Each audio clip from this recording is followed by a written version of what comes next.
Fashion was never just about looking beautiful. For centuries, people poisoned their skin, crushed their bodies, burned in their dresses, blinded their eyes, and even swallowed dangerous chemicals, all in the name of status, beauty, and being accepted. Some trends looked elegant from a distance, but up close, they were painful, toxic, or deadly.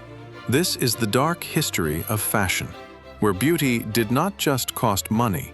Sometimes it cost lives. Stop! I can't breathe! Forgive me, my lady, but they said the waist must be smaller. Corsets were not always deadly, but extreme, tight lacing could turn clothing into a physical trap. The goal was to create a tiny, ideal waist, even if that meant compressing the ribs, restricting breathing, weakening muscles, and putting pressure on internal organs. Some women fainted not because they were naturally fragile, but because fashion made normal breathing difficult. The perfect silhouette came at the cost of comfort, mobility, and sometimes health. Why do my eyes look so beautiful, but everything else looks blurred? I don't know, my lady. Maybe we shouldn't be using it. In Renaissance Italy, large, dark pupils were considered seductive and beautiful. Some women used drops made from belladonna, also known as deadly nightshade, to dilate their pupils. The effect could make the eyes look dreamy, but it could also blur vision, cause sensitivity to light, raise the heart rate, and become poisonous in higher exposure. The name belladonna means beautiful woman, but the plant itself was anything but gentle. I'm not mad! Master, maybe it isn't madness, maybe it's... The phrase mad as a hatter came from a real occupational danger. Hat makers used mercury compounds in the process of turning animal fur into felt, and long exposure could damage the nervous system. Symptoms could include shaking hands, irritability, memory problems, mood changes, and mental decline. The fashionable hat on someone's head could be the final product of another person's slow poisoning. Why won't it stop spreading? Because the dress was made to impress a room full of candles. Before modern safety standards, some fashionable dresses were beautiful because they were wide, light, and dramatic, and dangerous for exactly the same reason. Crinolines, muslin, cotton, lace, and layered skirts could catch fire terrifyingly fast near candles, fireplaces, gas lamps, or stage lighting. Once flames spread through the fabric, the size of the dress made escape even harder. In a world lit by open fire, elegance could become a death trap in seconds. I've never seen a cream glow like this. That's the secret, madam. A little of it and your skin looks younger by morning. In the early 20th century, radium was marketed almost like magic. Because it glowed and seemed futuristic, companies sold radium creams, powders, soaps, toothpastes, and beauty treatments, promising energy, youth, and radiant skin. The horror was that radiation damage was invisible at first, so danger could feel like luxury. People were not just buying beauty products, they were buying the fantasy that science had turned poison into glamour. I do not want the whole Venice to watch me fall.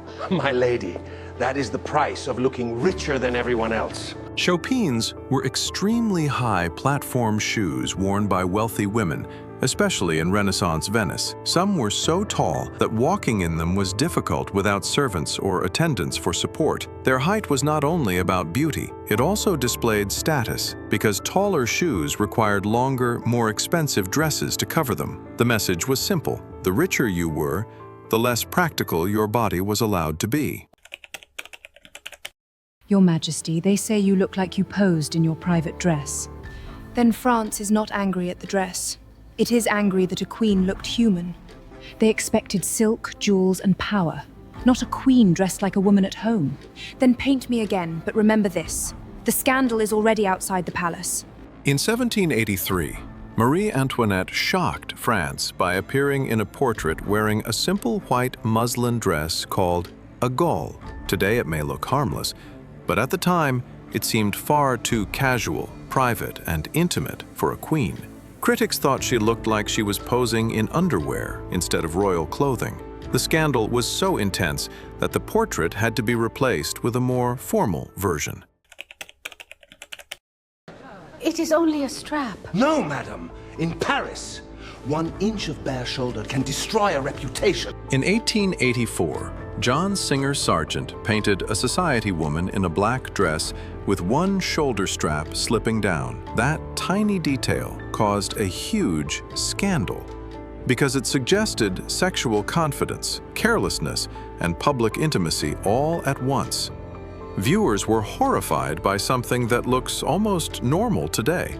Sargent later repainted the strap, but the damage to Madame Gautreau's reputation was already done. You call this fashion? No, I call it a warning to everyone who wants society to stay polite. In the 1970s, Vivienne Westwood and Malcolm McLaren helped turn punk clothing into a visual attack on polite society. Their designs used bondage straps, latex, torn fabric, provocative graphics, and anti-establishment energy. It was not fashion trying to look pretty, it was fashion trying to look dangerous. The point was to make people uncomfortable, and it worked. They named it after an atomic bomb test? Yes, because something this small can still shock the whole world. After First World War, as sport and sun tanning became fashionable, swimsuits became shorter and tighter. In 1945, the two-piece suit was dubbed the bikini, named after the atomic bomb test site, Bikini Atoll. Like the atomic bomb, this swimsuit was small and devastating. The bikini was so controversial that it was banned from European and American public beaches from the 1930s until the 1960s. Magazines claimed that no decent girl would ever wear two-piece suits, and even the Pope condemned the fashion.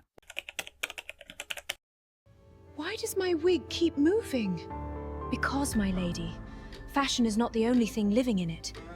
In the 1700s, elite fashion could sit on your head like a luxury nest for insects. Large wigs and elaborate hairstyles were often treated with pomade, oils, starch, flour, or scented powder to hold their shape and hide bad smells. But when these hairpieces were not cleaned properly, they could attract lice, fleas, and other pests.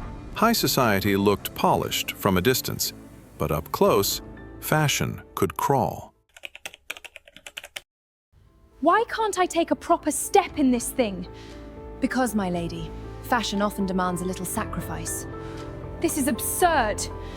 In the early 1900s, hobble skirts became fashionable because they created a narrow, elegant silhouette.